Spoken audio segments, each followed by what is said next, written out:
இலங்கையைச் சேர்ந்த ஷர்மிளா திருநாவுக்கரசு. இவரது எழுத்துக்கள் இலங்கை தாண்டி இந்தியாவிலும் பேசப்பட்டு விருதுகளையும் பெறுகின்றது. இவரது கவிதைகளும் நூலும் இருவேறுபட்ட மொழிகளில் மொழிபெயர்க்கப்படுகின்றது. இவற்றுக்கெல்லாம் காரணம் என்ன? இவரது எழுத்துக்கள் எதை மையமாக கொண்டது? எங்கிருந்து இந்த பயணம் ஆரம்பமானது என்று முழுமையாக இந்த கதையில் பார்க்கலாம்.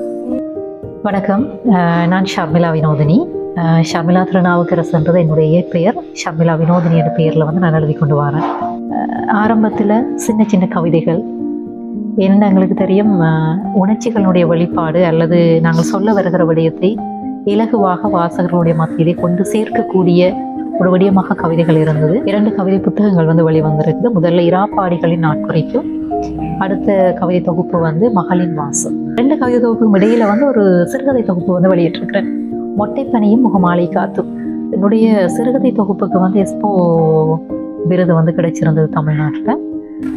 இந்த மொட்டைப்பனியும் முகமாலை காத்தும் ஒரு சிறுகதை தொகுப்பு சிங்கள மொழிக்கு மொழிமாற்றம் செய்யப்பட்டதோடு சிறந்த மொழிபெயர்ப்பாளருக்கான அரசு சாகித்ய விருதையும் பெற்றுக் கொடுத்திருக்கின்றது. கண் பார்வை தெரியாமல் இருக்கக்கூடிய பிள்ளைகள் சிறுகதைகளை கேட்பதற்காக நான் ஆடியோ புக்ஸை மாற்றி இருக்கிறேன்.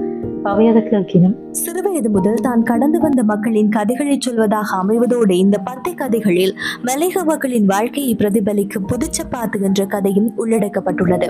நான் செய்யக்கூடிய ஒரு காரியம் அல்லது ஒரு செயல் இந்த முழு சமூகத்தையும் இந்த உலகத்தையும் மாற்றாது. ஆனால் ஒரு நபருடைய ஒரு மணிப்பொழுதுல ஒரு சின்ன மாற்றத்தை ஏற்படுத்துமாக இருந்தால் தற்போது இவரது எழுத்துக்கள் இலங்கை நாளிதழ்கள் தாண்டி தமிழகத்தில் வெளியாகும் விகடன், கல்கி, காக்கைச்சிறகு நிலை உள்ளிட்ட இதழ்களிலும் இடம் பிடித்துள்ளது. அந்த சிறுதோப்பை வாய்ச்சிட்டு எங்கேயோ ஒரு இடத்துல என்னை சந்திச்சுட்டு இந்த கையை பிடிச்சிட்டு சொன்னா, நாங்கள் எதை நிற்கிறோமோ அதை நீங்கள் எழுதியிருக்கிறீங்க தங்கச்சி, என்ன உணர்ச்சி வசப்பட்டு காய்ச்சா.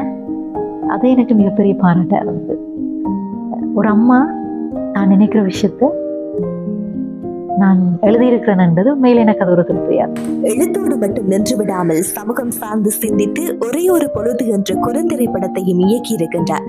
தற்போது ஊடகத்துறையில் பயணிக்கும் இவருக்கு அமெரிக்காவை தலைமையகமாக கொண்டு இயங்கும் நிறுவனம் பல்கலை வித்தகி என்ற கௌரவத்தையும் வழங்கியுள்ளது. ஒருவருடைய சிந்தனையில நான் ஏதோ ஒரு மாற்றத்தை நான் கொடுத்திருக்கிறேன்டா என்னுடைய பிறப்புக்கு அது ஒரு அர்த்தமா இருக்கும்.